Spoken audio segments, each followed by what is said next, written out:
After the consistent missteps of Jeb Bush's nascent campaign, such as the fumble on Iraq, saying that an Apple Watch could replace the Affordable Health Care Act, and of course him saying that George W. Bush, his brother, would be his go-to guy on foreign policy, which is a disaster, Jeb acknowledges that he isn't the perfect Republican candidate, but he knows who would be.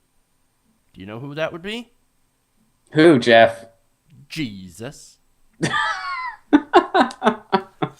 Now this this is awesome. Go on, proceed. This comes from the Washington Post. While campaigning in Iowa City, Jeb Bush was asked Saturday why he wasn't better prepared for some of the questions that he'd been receiving from the media about Iraq and whether or not his fumbles are a sign of weakness. Well, he responded, "No, I don't think so. Look, we're all going to make mistakes. If you're looking for the perfect candidate, he probably existed 2,000 years ago." Jesus. He probably existed 2,000 years ago when the Earth was just 4,000. That's no, I don't know if he's a creator, but I love, first of all, the questions that the press diplomatically asked him. Because if we really wanted to like strip down that question was basically just like, "Hey, we've noticed you don't know very much. Do you think that could hurt you?" Like that's pretty much what they asked the guy, and he's like, "Well, Jesus was the perfect candidate." That whole like what you just read, we can let's cut through the fat. What was really asked? A reporter said to Jeb Bush, "Hey, we noticed you don't know very much. Do you think that could hurt you?" His response: "Jesus was the perfect candidate." That's a deflection upon deflections. And a sign of why, wow, like these are people that might be elected leaders. It's not only is it a deflection, it's a deflection of biblical proportions. Wow, Yes. you win the internet today. I know, exactly. So, but it is, and look, him saying that is ridiculous because, as I said, it is a deflection, and it's also completely wrong. He says Jesus would be the perfect candidate for a Republican primary, for the Republican nomination, right? Jesus would not at all be the perfect candidate for the Republican Party. I've got some reasons why. I've got some political stances from Jesus Christ that would show that he would not fit in at all with the Republican Party. So why is he not a good candidate? Well, he went after the bankers. For example, Matthew 22:12 or 21:12. "And Jesus entered the temple and drove out those who were buying and selling in the temple and overturned the tables of the money changers and the seats of those who were selling doves. And he said to them, 'It is written, my house shall be called a house of prayer, but you're making it a robber's den.'" So yeah, I remember that. He was mad. Yeah. Yeah, well, he came in and started whipping some bankers. So the perfect Republican candidate would be a guy who goes up into Goldman Sachs and starts whipping Jamie Dimon. That I would pay to see. And not in that way, thank you. Okay. Do you want to say something on this, or I've got more? Well, I think we all have a ton. I mean, this was a guy that was a pacifist, that believed in redistribution of wealth, that believed in charity, that was against. This guy was against war in pretty much every context.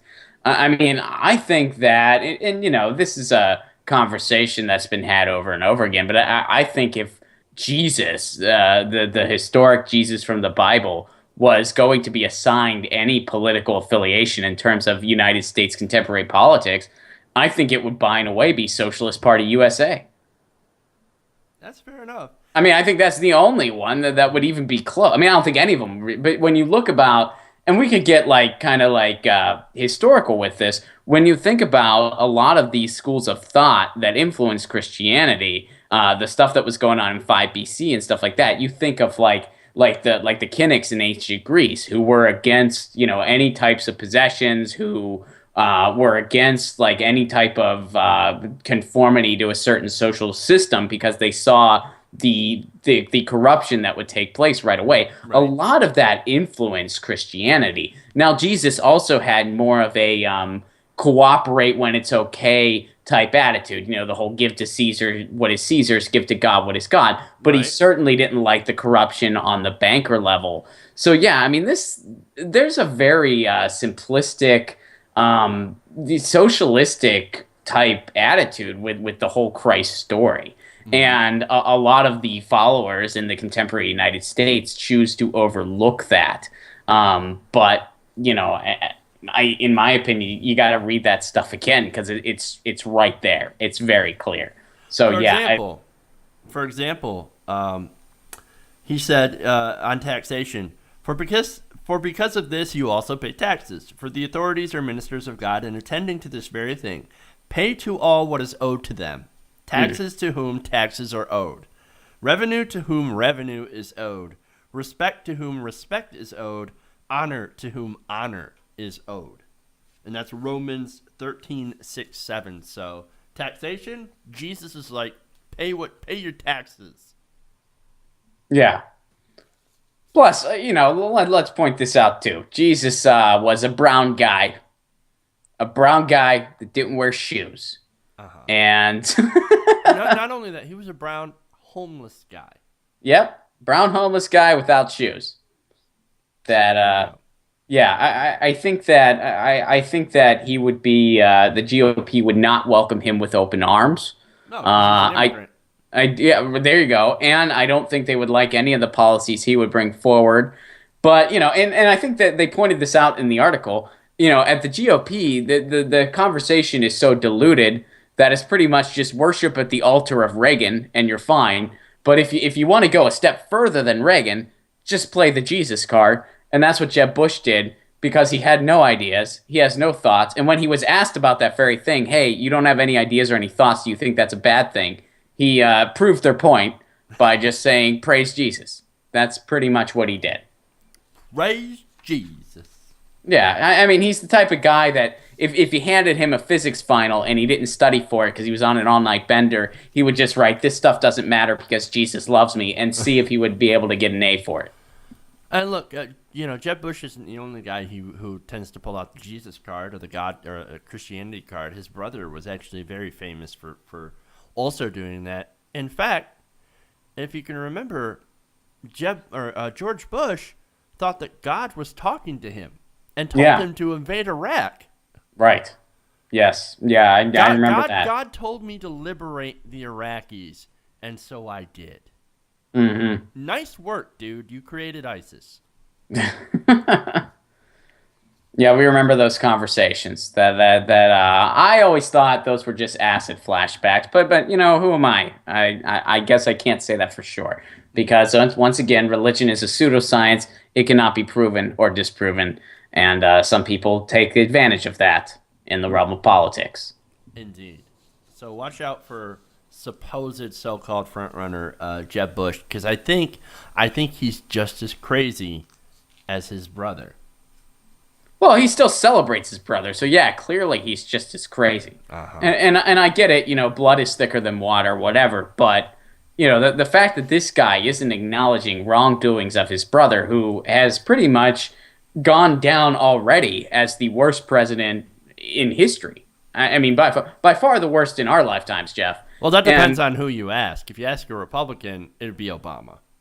right, but I mean, statistics don't lie, and a lot of the larger opinion polls, the larger analysis conducted at the scholarly level and so forth, don't lie. This guy's pretty much the worst president, definitely of our lifetimes, possibly ever. And even many on the right, see him as a sore, as an element of shame, and deservedly so. And yet, his brother, who wants to make a run at this thing, is oblivious to that, or just chooses to ignore it, and says, I would use my brother on foreign policy? I mean, he was awful on foreign policy when he was in the driver's seat. Yep. And what's changed now? He's made a couple of paintings that look like paint by numbers that a 10-year-old could do. That's the only thing that's different in his world. And by the way, the only place he was able to get an art opening at was a place that he himself owned. Of course. I'm just pointing that out there. And you know, I would have loved to have been the purveyor of like an art institute where George Bush wanted to have his paintings, by the way. Like he calls up like, "Hey, can I get an exhibit?" Like, "Oh, no, you can't. You know, ever since 2001, arts funding has really been on the decline. I don't know what Ouch. happened, but we don't have any room for you. Sorry." Ooh, ouch. That hurts, man. Too bad I don't have a gallery in Dallas.